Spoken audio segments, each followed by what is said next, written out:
and talking about what the libertarian revolution is supposed to be.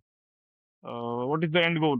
So, first of all, let's dissect what what was the stages of history or historic materialism that Marx proposed. Was that first there was primitive communism, then there was feudalism, then there came capitalism, then there will be socialism, and then ultimately there will be communism.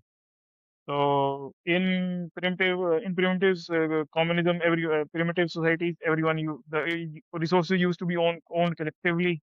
Then it shifted to feudalism, where basically kings and feudal lords used to own the resources, and peasants used to work for them.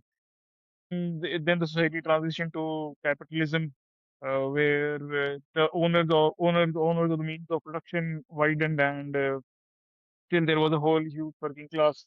Then he predicted that the relations will change, class struggle relations will change, and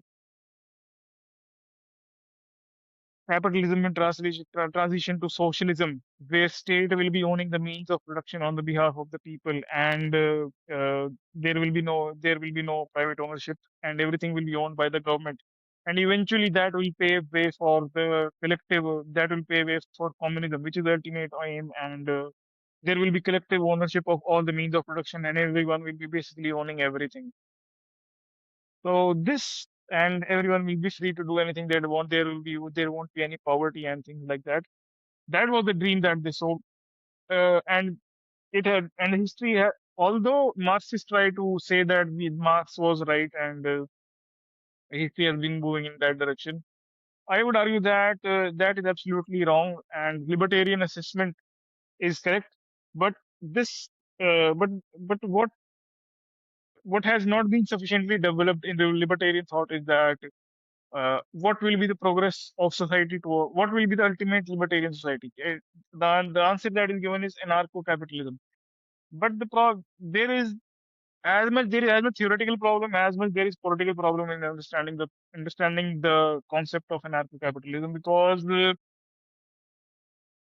anarcho-capitalism, basically everything will be privatized. There will be no collective ownership. That is what anarcho-capitalism proposes. It will transition from, but that is economically right, but politically it is not understandable. Politically, what is understandable is that the individual will have perfect sovereignty over himself, and he will be free to do whatever he wants as long as he is not violating the property rights of others.